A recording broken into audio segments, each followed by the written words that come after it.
All right, good evening, WNBA and women's basketball fans. Glad to have you folks back with us here on another night of the WNBA 365 Network, your 24/7 365 comprehensive home for everything revolving around the WNBA and the rest of the women's basketball universe. Back with you folks on another night of action this evening here for all of us in the Hangout tonight, joined this evening by Eric Nemchok, Crystal Thomas, and Tanisha Stewart. Cal McClure joining you here from Studio 171 in San Diego. Guys, good evening. Glad to see you all again. How's it going? It's going well. Pretty good. I got a robot chicken on TV here, so I'm going to be a little distracted. Hey, everything's going good.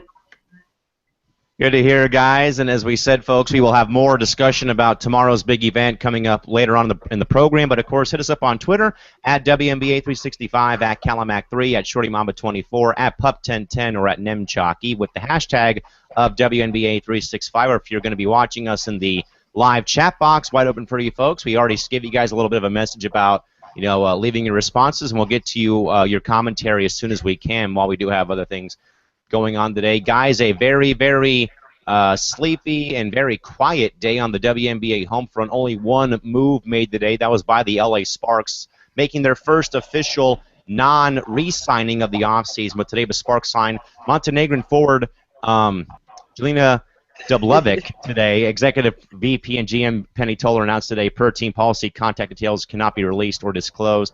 A 14-year vet of international play, Dublevic has spent the past 2 years playing in Turkey with Galatasaray. The 6'3" forward is averaging 13.1 points, 5.9 rebounds, and 2.5 assists through 15 Turkish League games. During her first season, she led the team in EuroLeague scoring in EuroLeague play, averaging 13 points while adding 4.3 rebounds and 1.5 assists in the 15-game season. So Shorty, obviously, either one of two things here. Either Brian Nagler has a lot of frequent flyer miles to use on his credit card, or two, he's finding diamonds in the rough, though, for the LA Sparks, making these overseas trips. Of course, we saw a lot of that international talent come to fruition last season, of course, with Ana Dobovic coming over as well from the the Serbian national team, and a lot of other foreign imports that Brian did bring in. But so I guess, Shorty, what does it say to you, though, about how much the women's basketball game has really grown and you're starting to see more and more foreign talent coming into the WNBA? I mean, as always, the WNBA has, for the longest time, been viewed as one of the best women's basketball league in the world. So, your players are always going to want to come over and, be a part of, the best women's talent in the world. Either test their skills, see how they stack up against some of the top premier competition here in the U.S. And I definitely think that's what Jelena, had in mind, wanting to come over, this year in the U.S., to play for the Sparks. Brian Nagler has always had a keen eye and talent, him and also along with Mike Tebow. So, they're two of the best coaches in the WNBA for, always seeking out great Euro talent. And from some of the highlights that I've seen of her, I think she's, a really good player, 6'3" forward, can hit outside jumpers, can also hit from the three.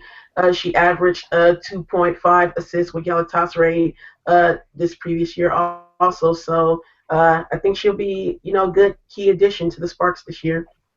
Crystal, while this move and transaction may look nice on paper right now, in my take and opinion, this actually, I think, hurts Los Angeles, because this is going to be the fourth different post of 6 feet or taller in the starting lineup or even off the bench, along with, as we know, with Parker, Agumake, and Lavender all hovering at 6'3" or taller. And then you add another one to the piece. And if they roll out 4 bigs, which is a very strong possibility. I don't know if this system can really work, that you continue to get the same position at the same height every time. But again, it's always good for depth issues, but I guess, Crystal, could this still create a positional logjam for Los Angeles, already having 3 posts at 6'3", 6'4", and now adding a 4th one possibly to the puzzle as well? What do you think? I could agree. It is kind of weird to have a team full of posts.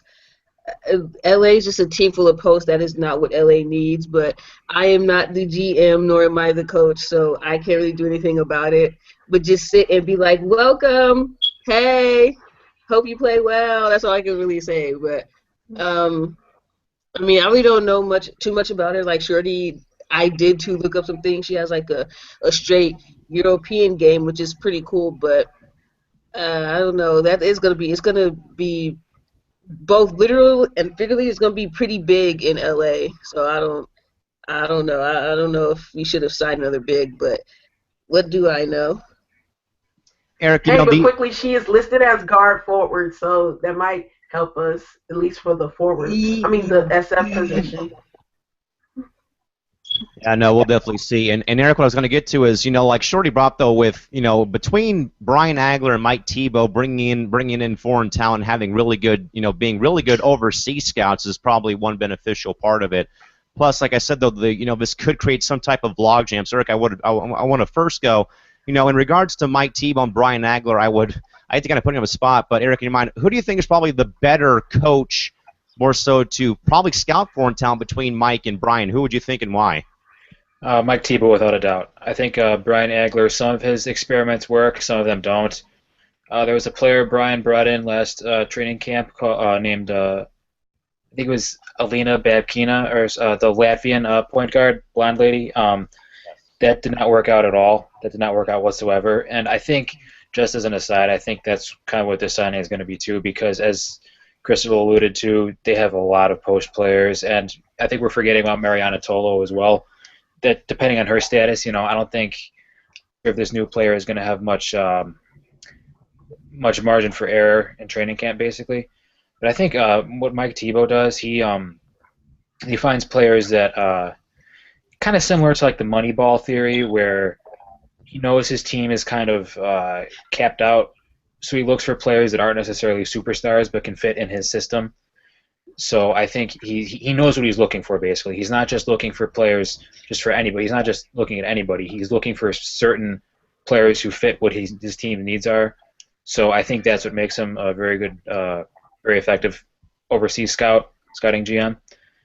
As for Agler, he does like his overseas talent, but I think he gets a little, I don't want to say overrated for it, but when you have Lauren Jackson on your team for a few years, that it's kind of a luxury, So, but obviously, they're both very good at it. It takes a lot of work, like you said. It's a lot of flying around. It's a lot of hours of sleep lost. It's a lot of question marks need to fill. Just a lot of respect for both of those guys and what they do. Tanisha, though, that does bring me to a point, though, about April 14th when the Sparks go on the clock at number 5, and now that you possibly are going to have 4 forwards and perhaps one, in this case, with Jelena being a forward and guard on the roster, Shorty, I guess now, if you're Brian Agler and Penny Toller and even Magic Johnson, what are your options right now at number 5 in the lottery? Do you presumably perhaps deal that pick for another first-round pick? Do you possibly look elsewhere on the free agent market, work some type of trade-out perhaps? But I guess what are your options right now for Los Angeles right now going in towards the draft and, again, holding number 5 in the draft this season? Well, in my opinion, I think LA is in a good position in the draft at number 5, so I don't necessarily think they need to trade their pick. The first 5 spots there, you have like 5 really good, incoming talents in the draft. So they necessarily don't need a trade. I mean, I think LA is just picking up another post player for the fact that, there is a top, you could say, SF out of UConn in Morgan Tuck, but they can't really take a chance on her because there's still question marks with her. They don't know whether she's going to declare or not. So, regardless of what Morgan Tuck does, LA still wants to be in a very good position where they can, pick the best available, whether Tuck comes out or either becomes a lottery pick between the 3rd and 4th picks owned by Connecticut. You now have that 5th pick to either pick in between Rachel Banham or Tiffany Mitchell. So for LA, they're in a good position at number 5 to ultimately retain their pick. Crystal, do you think, though, as well, this was probably a move either made for, players on the roster to kind of, think twice about their futures in LA, or perhaps, though, more so for Olympic depth, as we kind of approach the Olympic Games during the season, though, that they brought in this player, though, as well? I think it's a little bit of both. I think it's Olympic depth, obviously, because we're going to be missing a lot of players in LA. And I think I kind of agree with Shorty too. It could be like a safety net almost. They don't know if they're gonna get Mitchell or Tuck. Um, I think they should keep the number 5 pick. I think they should go after a guard, but honestly, we all know Penny Toller. We all probably know where she's gonna go. We all know where she's gonna go. She might draft a person, kind of like what happened with Burdick last year. Drafted a good player in Burdick, and what happens? We let her go for a player who shall not be named. But it's okay because we never know. Well, hopefully this doesn't happen again. But I think it's both for Olympics, and I think it's giving some people at that position, like kind of like, all right, we need to step up if we still want to be here, if we still want to be employed. Eric, I would probably dub you the network king of mock drafts for the WNBA because we're going to have a little competition once draft day comes in April. Eric, from what you've seen or heard, what in your mind is LA's best option at 5 right now with their first-round pick? Well, first of all, Kellen, I would hold off on that title right now because it took me like 3 months to get around to doing that. But, I definitely say right now Rachel Banham is their best bet because they need guards and they need shooters, and there's no better guard at shooting in this draft than she is. If something happens and Connecticut selects her at number 3 or number 4, I think I would say that Courtney Williams from USF from South Florida would be their next best option. Once again, really good guard, really good shooter, really good guard, and she's super athletic. Toller, really likes her athletes. Morgan Tuck, I really like her. She's from the Chicago area, so I have to root for her. But just the question about her knees and whether she'll declare, and I don't really think she's that good of a fit for this roster. LA, you don't really want to be drafting for need necessarily in the first round usually, but when there's a player like Banham and she's like such a great fit for LA, I think you can't pass that up. All right, so you heard it from Eric himself. Again, perhaps Rachel Banham out of Minnesota, possibly number 1 as well, but again, some question marks, though, concerning Morgan Tuckin, who may be fifth-yearing at UConn, but again, with some medical problems as well, may not as well fit for LA. Guys, some news out of Hartford today with the Sun. They have announced that both Allison Hightower and Kayla Peterson are both out for the 2016 season. Hightower is out due to microfractured left knee surgery that will make her out 6 to 9 months. She had that discomfort last season, while Peterson is taking time off to pursue new personal challenges as well. And Shorty, this is like another kick in the teeth for Chris Cinco and the Sun again, who do have picks 3 and 4, but once more again, 2 more players on a roster last year that was very, very thin last season, and now that roster gets thinner again with these 2 being out. Shorty, in your mind, how much does this affect CT going forward towards April? I mean, I definitely think it will affect them to an extent. I mean, it will depend on what they do and how they, replace those 2. I know Hightower's been out, I'd say, ever since last season, still dealing with injuries. And then Peterson did play, but yeah, of course, she's taking the time out this season to pursue personal endeavors. So, it'll just be on the Connecticut Sun to see how they will shore up, those positions. I know that they actually this explains the Anika Henry signing because at first I was puzzled. Like, goodness, they have so many post players. We talk about post city. Connecticut was and is definitely post city, but now with the news that came out, this Henry signing makes sense. And also, again, they have 2 lottery picks, so it'll depend on how they will replace those 2 players, but it'll definitely be a challenge for them. Crystal, already 2016 is already starting off with a high hill to climb for the Sun again without these 2. But again, perhaps Liz Cambage can learn a lesson from Kayla Peterson about how to step away from the game and take time off by not going to a music concert. But I believe here, though, Crystal, what we've heard, though, that Peterson is doing some type of ministry work, I believe, is what we gathered today in this. But this is the right way, though, for someone to take time away or time off from a sport, is doing some good community well-being and community service. But I guess, Chris, I'd ask the same question, though. With these 2 being gone, though, where does that leave Connecticut going forward? Well, for one, I do agree. She did leave the right way, even if it wasn't for, her trying to challenge herself and probably her trying to find inner peace. Even if it wasn't for her leaving for those reasons, there's still a respectable way to leave. And yeah, Liz didn't do it. That little shade you threw, I saw that you can have Liz Kane Major fans all up in your mentions. But second, the second part, I think losing Hightower does suck. I mean, she was a really good defender. She really didn't. She scored, but she really didn't score probably as much as they liked her to because, like you said, that knee injury was bugging her. But they do lose a really good defender with that. Connecticut's a young team, and they just got crushed by injuries. It seems like it's doing it again this year. And like Shorty said, it is Post City over there. I mean, we all agree LA is like baby Post City, but Connecticut had nothing but post players. So I think it can hurt them because they lose these players, but at the same time, it could probably help them expand what they want to do with their roster if they want to get another post, which I don't think they should, but if they want to, get more guards. So I think it will hurt them as far as depth, but I think it will help them realize what else they need as a team. Eric, so with Connecticut sitting in the catbird seat at 3 and 4, 2 picks in the opening round of the draft, obviously they're going to have a lot of good talent to choose from, Eric, but I guess in your mind, who would you probably take at 3 and 4 in this year's draft?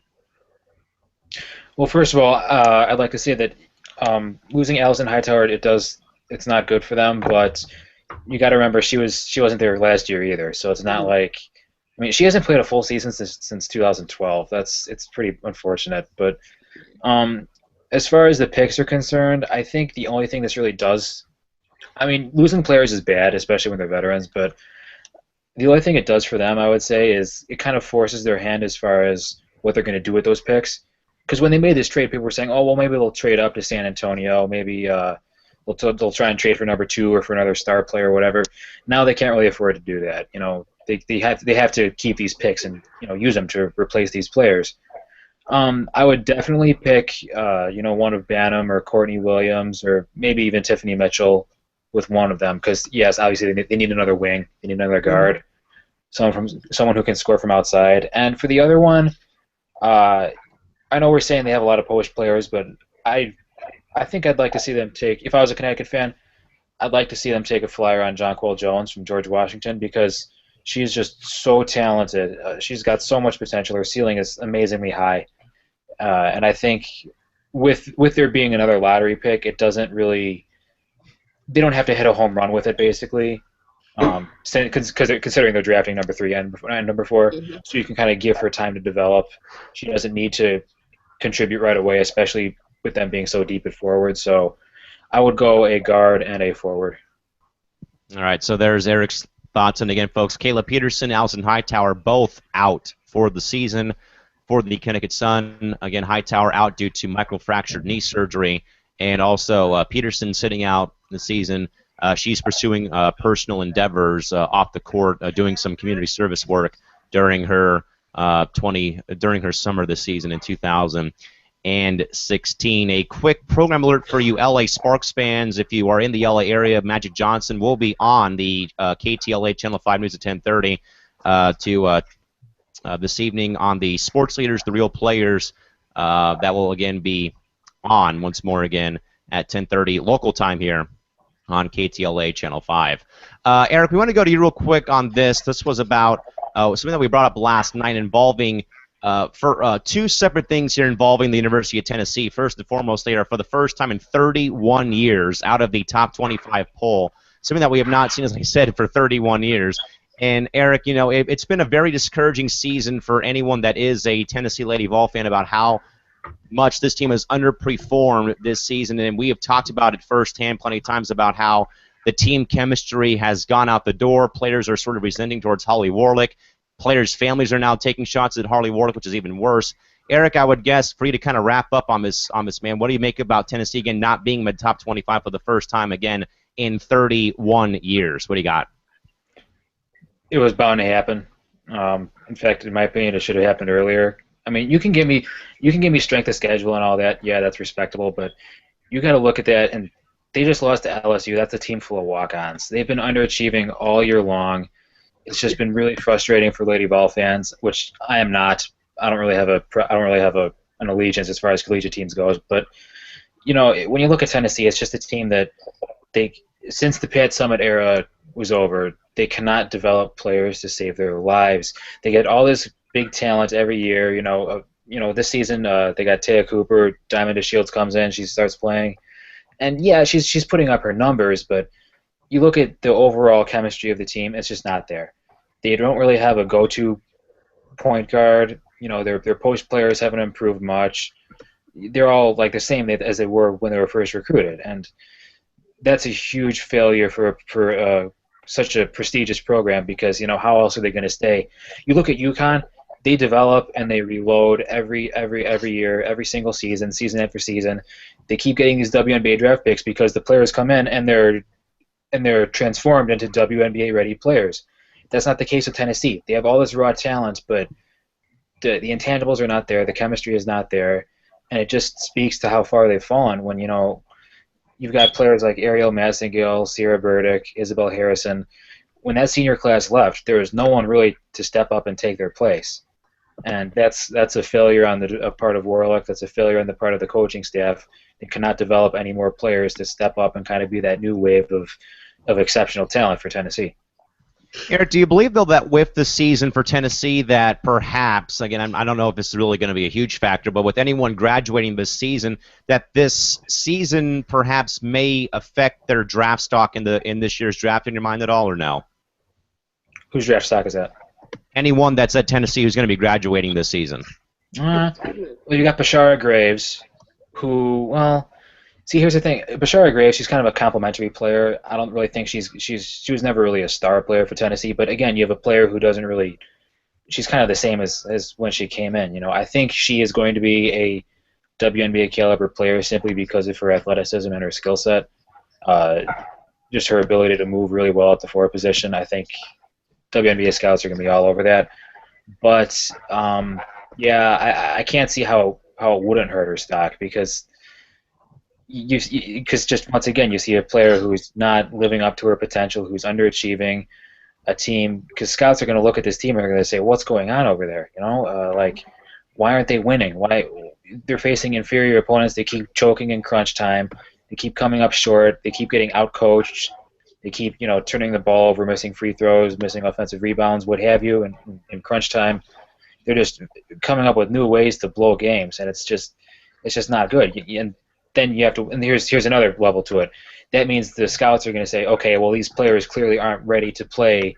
They don't are they lacking in basketball IQ? Are they lacking in development? What have you? Well, that's not a player a team's going to want to spend a first round pick on. Maybe as a third round pick, like a project sort of thing. But that's not something that people are going to want to invest in, as opposed to a player who they know is WNBA ready, who went to UConn and who knows how to win, who has experience, who they know comes from a great system. It's pretty self-explanatory, but I think when you look at Tennessee and just their failures this season, just as there's no I in team, no one person can be kind of absolved from the total team failure, and as a result, I think yes, their seniors draft stock will drop. Shorty, real quick before we move on to a different Tennessee story, and I think we brought this up too last night, but I just want to get your thoughts. Is Holly Warlick on the hot seat right now in your mind? Oh my goodness, Holly Warlick. She has actually been on beyond the hot seat. I mean, pretty much Tennessee fans want her head. That's how bad it's been.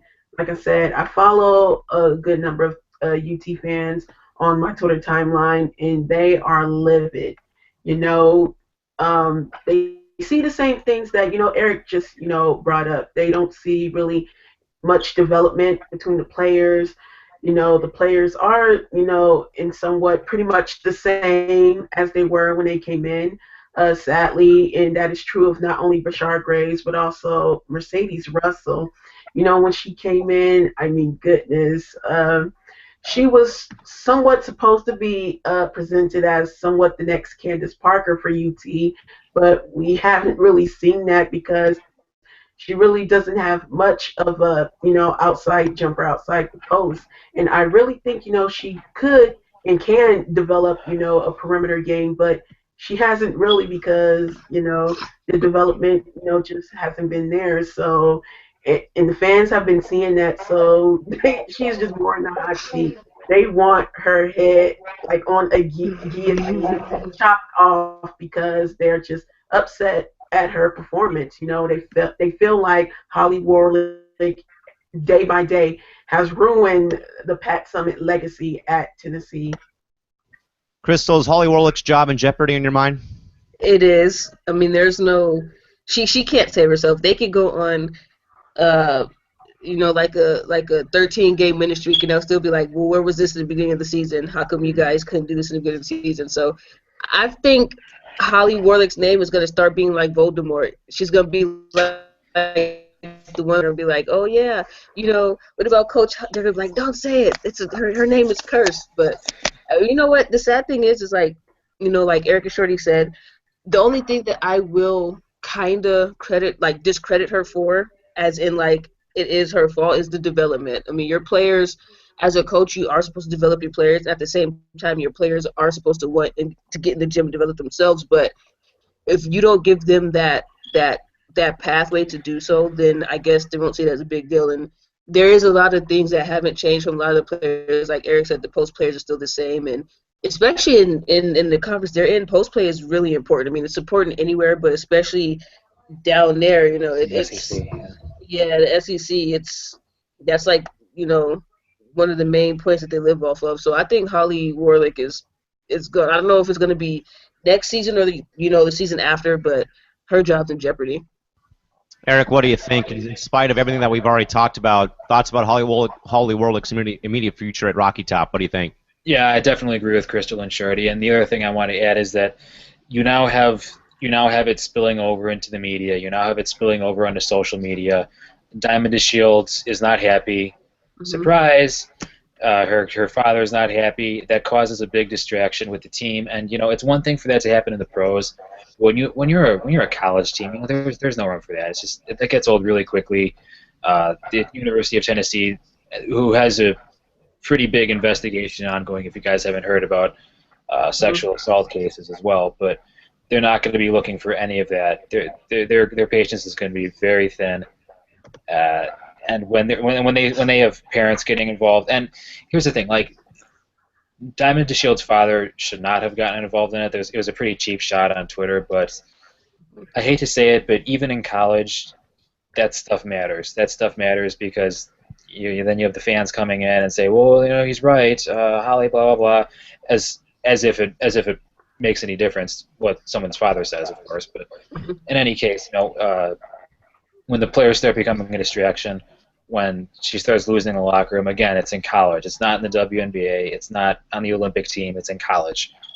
And with the University of Tennessee, their athletic department's kind of in trouble right now. We'll just put it that way.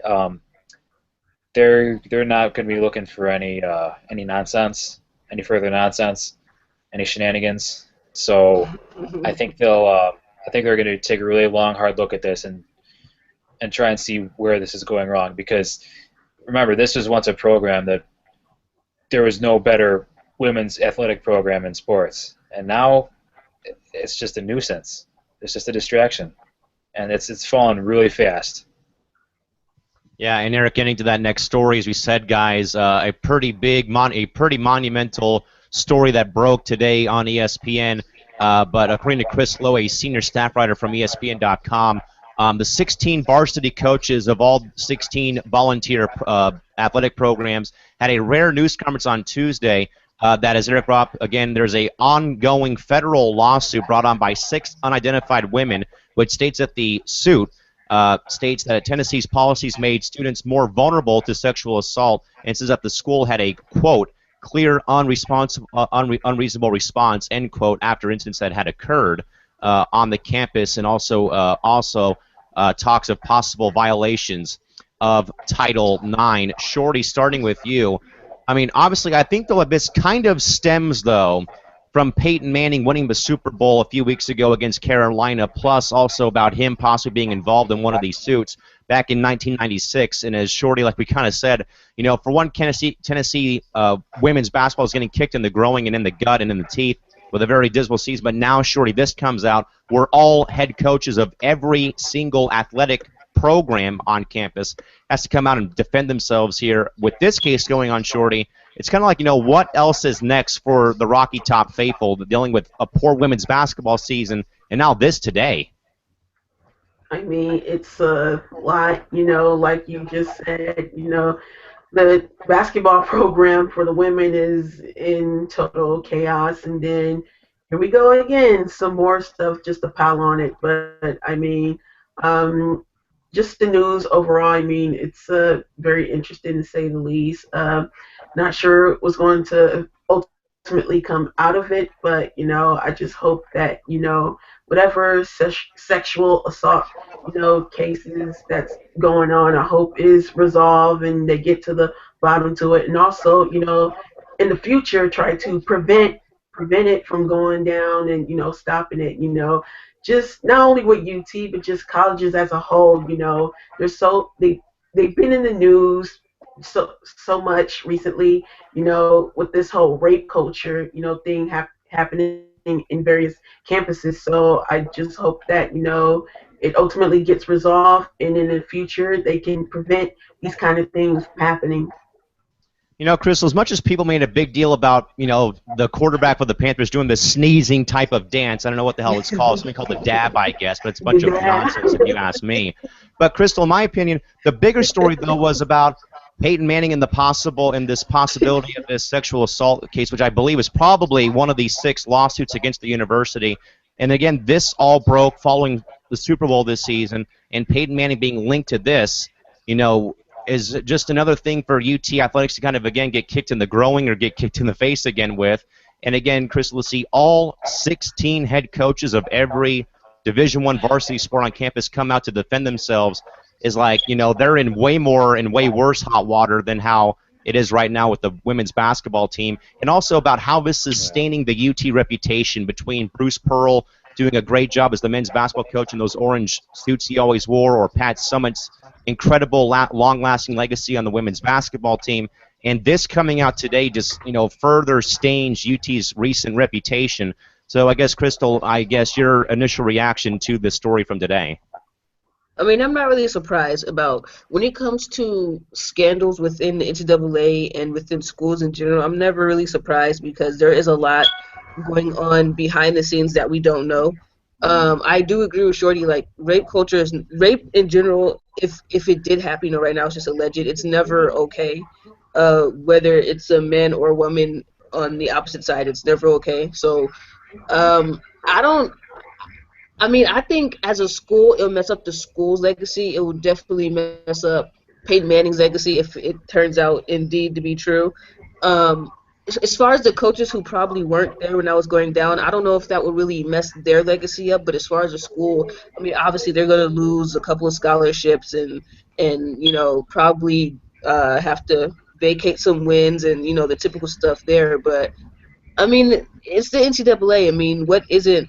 Who on NCAA isn't pure? Like, there's a lot of things that goes on. It's pretty much all a scandal. I'm not saying everyone involved knows about them, but I'm just saying, I mean, we starting to hear more and more about NCAA teams and programs that have been through something or that are going through something. Eric, like I said, this was just another way for Tennessee to get, front page news for the wrong reasons. Again, a big article put out on ESPN.com today. Again, where all 16 head coaches plus Dave Hart, their AD, had to come out and, pretty much say what they had to say. But again, what we've heard so far, again, once more, has been, 6 unidentified women have filed a lawsuit in federal court against the university for apparently clearly unreasonable responses to incidents that cause women making complaints to endure additional harassment along with Title IX violations. So I guess, Eric, where do we go from here? Man, I don't even know where to start, because when you have something like this, first of all, how long was it going on? Second of all, is it still going on? Third of all, are the people accused still involved with the program? There's so much that needs to be done. And Crystal, when you talk about vacating wins and all of that, that's all fine and good, but I realize that's what the NCAA is going to do. But like, so what? Just saying, Yeah. oh, well that one, yeah, it didn't happen. Okay, well, it goes beyond wins, all right? It's just it's just so insulting to think that this is still a thing where schools they put priority of athletics over the safety of their students over the care of their students. It's just awful. When the same thing with the Florida State, um, the Penn James State, Weston. all that stuff. And as Crystal said, it's NCAA. It's not surprising at all, and that's really concerning. It's really frightening because it just makes me wonder, where are our priorities at, Yeah, no, I would agree, Eric. And, I've kind of been at that forefront a little bit where I've gone to schools that are academics over athletics, which is where the high school I went to. The school I coach, that my dad coached, that is athletics over academics. And they've had some problems there in recent years with, with coaches and players. One player playing ineligible during the postseason. They had to vacate that championship and that win in the playoffs for that issue. So again, folks, a lot going on with Tennessee. Not only are they having problems on the court of women's basketball, but also having some problems off of it with a new lawsuit in federal court involving 6 different female women coming forward about possible Title IX violations and also sexual assaults, and again, possibly, perhaps once more, again, linked to the Peyton Manning story that broke following Super Bowl 50 about a possible sexual assault by Peyton in 1996 at UT. Eric, we're going to revisit a story from yesterday and get your take on this about the WNBA draft. Again, folks, coming up on April 14th, 2016 from the Mohegan Sun Arena in Uncasville, Connecticut, with round 1 being showed, with the entire draft, folks, being shown in its entirety on ESPN2 for round 1 beginning at 4 o'clock Pacific, and ESPNU carrying rounds 2 through 3 at 5 o'clock PST. Eric, I guess that I would ask, with how far we've come with last year having round 1 on television and then sadly having to go to our mobile devices or our computers to watch rounds 2 and 3. Eric, how much meaning in your mind does it have, do you think it has for the WNBA to have its whole draft, again, re-shown live on national television and not shown for one round on TV and then having to switch to something else to watch rounds 2 and 3? Yeah, I mean, it's great. I wish the whole draft would be shown on ESPN, but that's obviously pretty far away. It's pretty far away. I think with the big names in this year's draft, they're kind of obligated to show the first round at least on their main network, and just even ESPN too. People watch it. It's right next to ESPN, so they'll just hit the channel up, and there's the WNBA draft again. So they won't be able to avoid it. Yeah, it's really important. I think that it's huge for the growth of the league. It had to happen sooner or later, but that's all fine and good. But what needs to happen now is it needs to stay that way. Next year we need to have rounds 2 and 3 on ESPN2. The year after that we need to have rounds 2 and 3 on ESPN2 or ESPN1. But we took the step. Now we need to sustain it. It's as simple as that. And Eric, we'll play a little 2-man game right now while we work the offense to a different formation. Staying with you again, wanted to get your take though about Lisa Borders again, who's the brand new commander-in-chief of the WNBA, coming in again with this time, Eric, someone with basketball experience again, being a long-time season ticket holder for the Atlanta Dream, also working in the political field with the Atlanta city government, plus being a shareholder and part-time owner of the Coca-Cola company, also in Atlanta. Eric, I guess I'd ask, for your initial thoughts, but also, how much does it mean this time around in this historic season that the new president does have some type of WNBA knowledge and basketball fandom, I guess, as well in your mind? It's huge because she knows what the WNBA is, she knows what it needs to become, and she hopefully knows what she wants to do in order to achieve those goals. Being a season ticket holder for the Atlanta Dream, she knows firsthand what goes on with the organization. I say that, Riley, because I'm a season ticket holder for the Sky, and I know plenty of things that go on with that organization, which are not great. They're not very professional, but that's another story. That's another rant. But yes, but I'm not able to do anything about it. Okay, Lisa Borders is now. She oversees all the operations now, and she can hopefully take the next step and see what she can do in order to make the WNBA a better presented product. Although what she needs to display is, I think, also social media skills, because that's an area in which the WNBA is kind of lagging. Definitely. In this age of social media, you need somebody who's tech savvy, you need somebody who's media savvy, Being a fan is great, but it has to be the right type of fan, you know? Yeah, no, I would agree. And Shorty, Eric said, that, he hopes that Lisa Borges takes the WNBA to kind of like bigger and better places. But again, Shorty, like we said last night, we're going to have something called patience in year one because, like we said, Rome wasn't built in a day, a week, a year, or a month. So I guess, Shorty, how important is it, though, again, to kind of reiterate from last night, again, how important is it, though, that we fans do have some type of patience for Lisa and the new staff to get the WNBA on a bigger and better stage sometime very soon?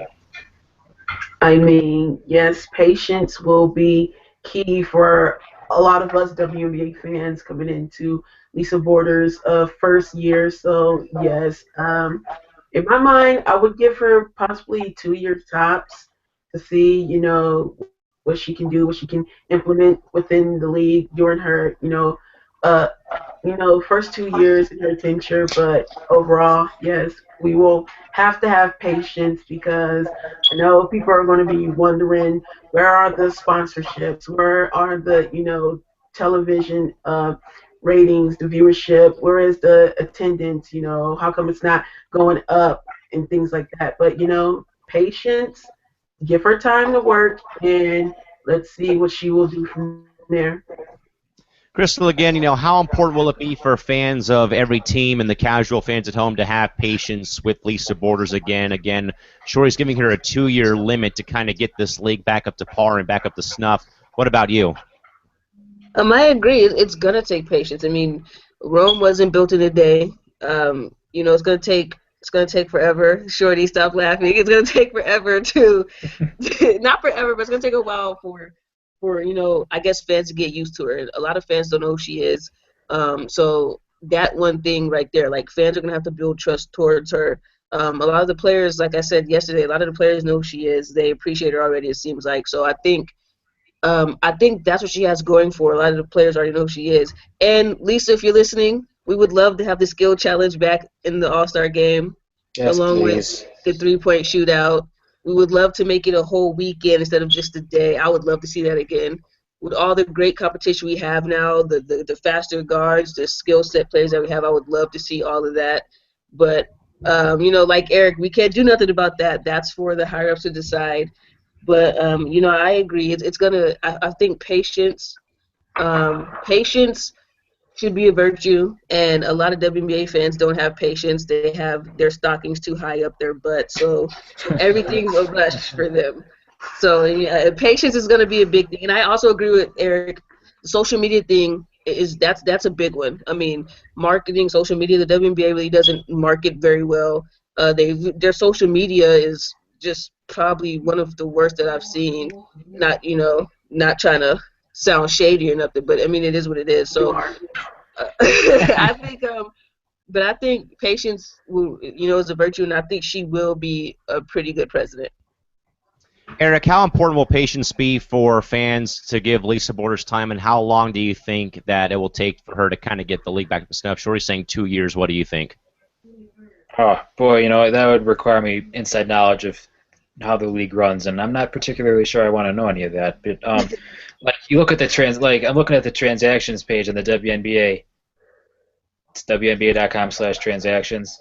It's got February 23rd, February 22nd, February 18th, February 17th, February 18th, February 17th. Whoa, those two dates are listed twice. Like somebody copied and pasted the same thing twice. Like, come on. If that happened on NBA.com, it wouldn't. Let's just put it that way. It's just little things like that that happen all the time. It's just unacceptable for a pro sports league, and that's why I say she has to be the right type of fan. Because if she understands the frustration that hardcore WNBA fans such as ourselves go through, looking at this garbage, she'll understand how important the presentation of the league is. As far as patience is concerned, I don't know. I'm not a very patient guy, so I'm not sure if I'm allowed to speak on that matter. But how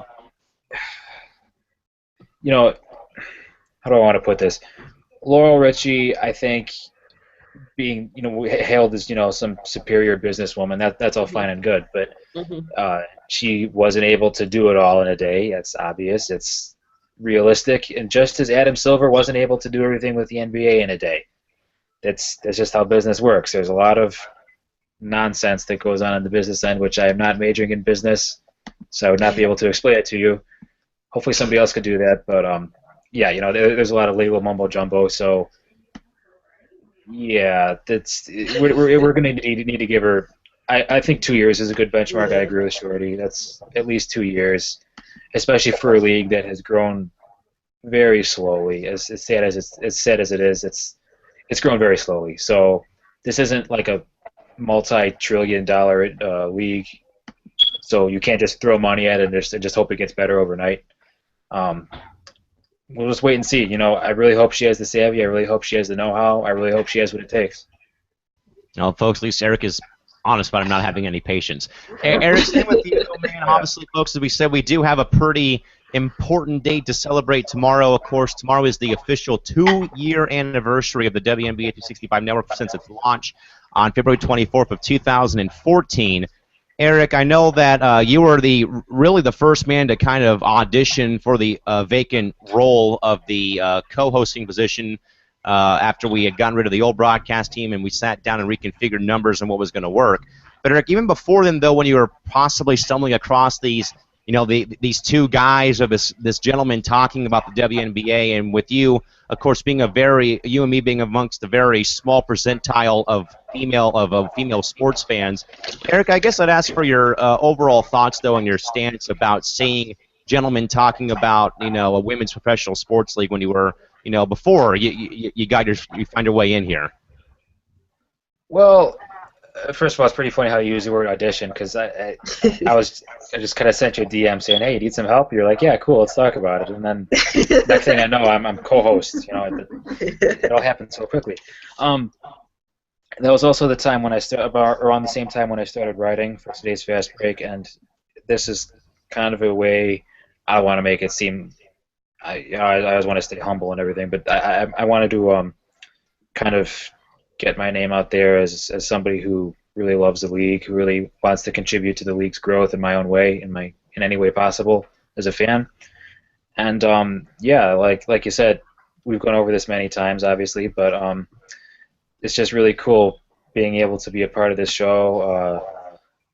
I wasn't really a part of it for very long, or so far anyway, but I hope that I can continue on it and yeah, continue talking hoops, because I just love talking WNBA with you guys, and hopefully you can get us somewhere, And Shorty, we brought this up last night again that we don't do this for a paycheck. Eric gets paid from Fast Break. I get paid from 6 other sports teams I announce for. But again, more so of 4 to 5 people coming on here, across the U.S. now, pretty much between 3 people in Southern California. We got Eric in Illinois, and then when Reagan joins us from Memphis or St. Louis, that this has kind of grown to being, kind of like the WNBA. We've grown from 1 team to 4 teams to 5 teams, and we're still trying to add more people in to make this like a little bit of a league now. But I guess, Shorty, 2 years almost, once midnight hits here on the West Coast, that we'll be officially on air for 2 years. And I went through all the numbers today, and the numbers, everything in some way is pointing up ever since we launched in February. And again, we got rid of all the naysayers and doubters about the league and the channel in some way off social media and from our comment boxes and stuff. But in any event, though, that we have been really appreciated ever since the change in October to our current format, that we've had even more growth in regards to social media and people watching. More fans have gotten more involved and intrigued, and hey, even our good pal Corey, who's not in our chat box tonight, even tweeted out tonight. He said, "What? You guys are on? I almost fell asleep." So thank goodness I didn't, so I could stop by and watch. Right there. It's a total comment, but I guess, Shorty, seeing, I guess I'd ask tonight for this case, your thoughts about, fans getting more interested in watching us while we're in off season, because as they know very well, you won't hear jack crap about the WNBA over the off season. What do you think? Mm-hmm. Just quickly, I want to say for Eric, that was probably the quickest job interview ever. It was. That he got. But yeah, I think one of the things, because we had talked about, how to possibly get more fan interaction. That's definitely one of the things that we brought up in discussions. And I think one of the things that helped with that is time change. To be honest, we come on pretty late.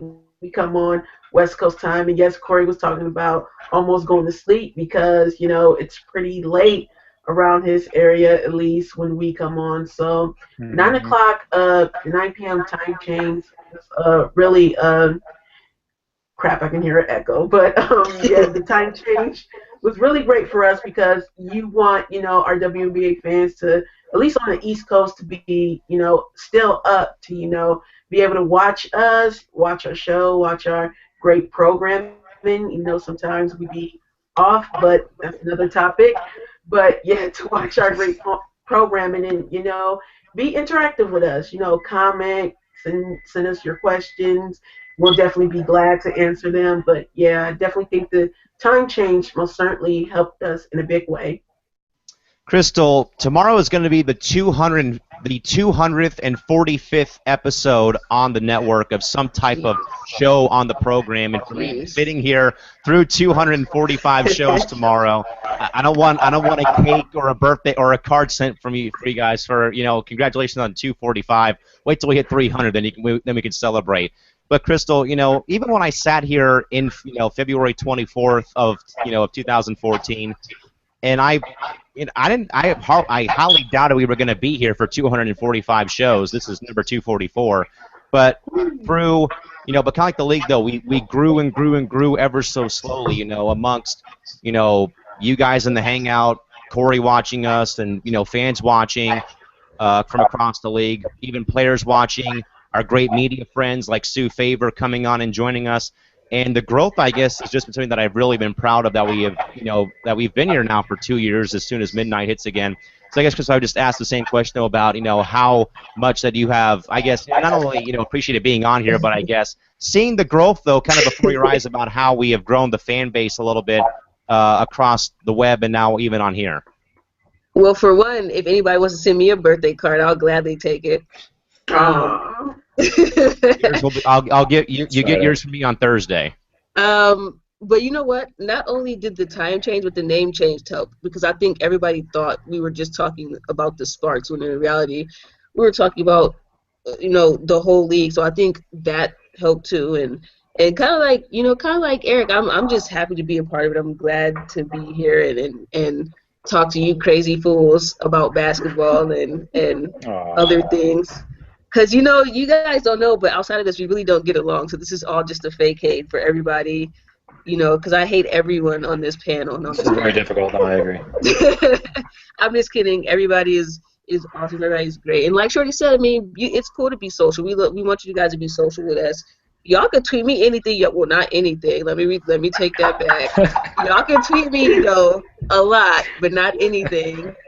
I Yo, don't want slide in her to. DMs. No, but we love it for you guys to be social. I mean, like Callie said, there's not that many platforms for women's basketball, and we do this on our own. We do this on our free time because we enjoy doing it, and we enjoy talking to you all and listening to your feedback.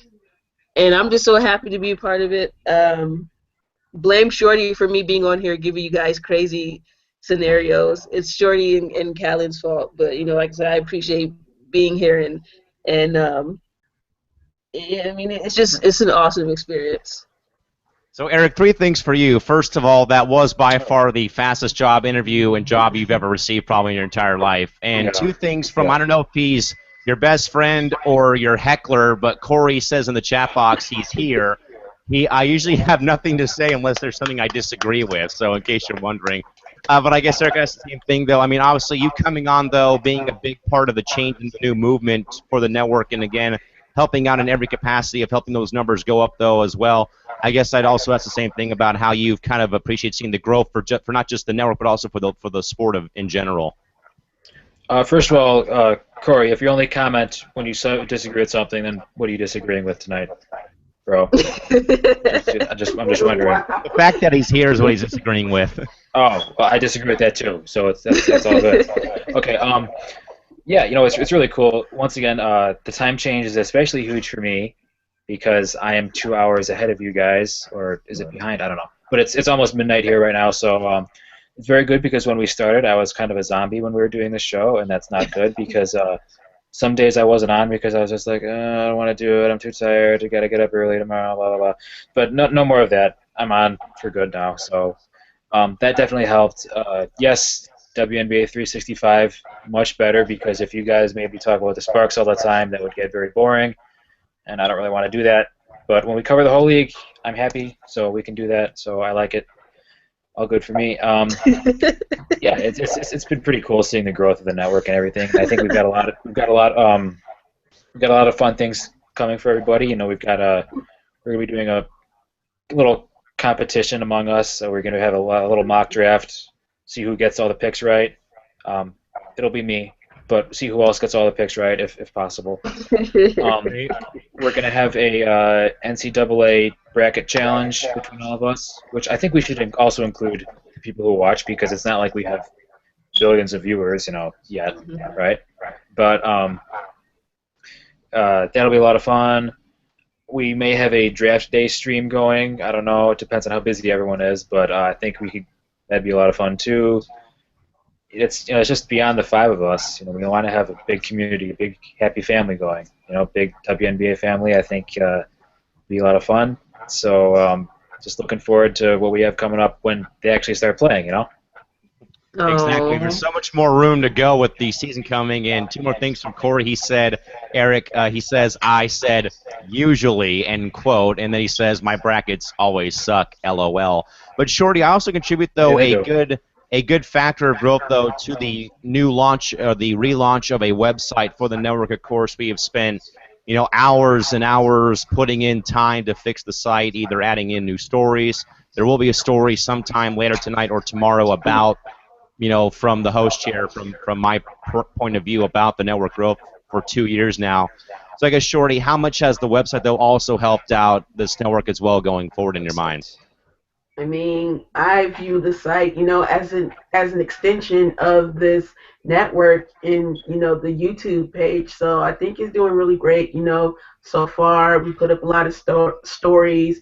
We all, just give our ideas, in different blog posts. I know I've probably been the only one that's most recently updating the site, but it's definitely still good. Recent posts. I'm keeping everything up to date. Free agency news. Also the recent article on Lisa Borders. But I mean, yeah, the site is doing great, and hopefully it will continue to grow. For this season.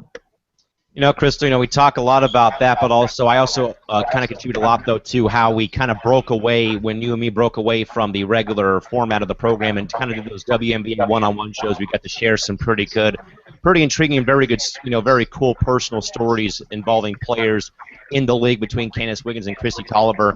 So I guess, Crystal, was it important, though, too, that we kind of showed a different persona, I guess, from how we normally are to, when we did those two shows back in, earlier on last year? For one, Eric has somebody who's trying to slide in my DMs. Well, not slide, but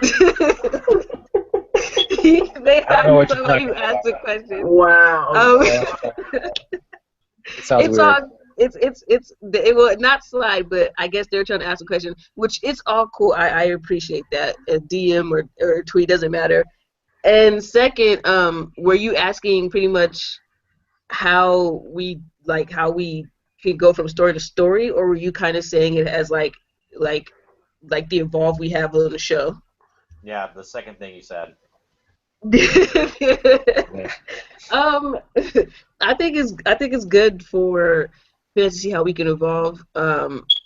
With our stories, I think it's good for them to get to know us, because sometimes they don't actually get to know us, which is, I would love for them to get to know us. That's why we're so open to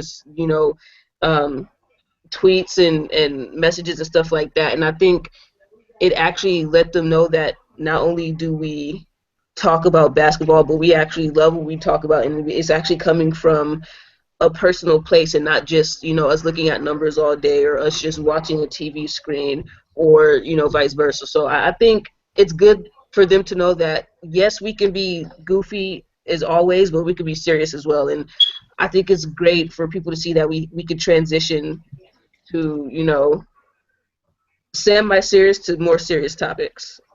Very Yeah, serious. no, and I think that we have kind of touched base on that most times on this.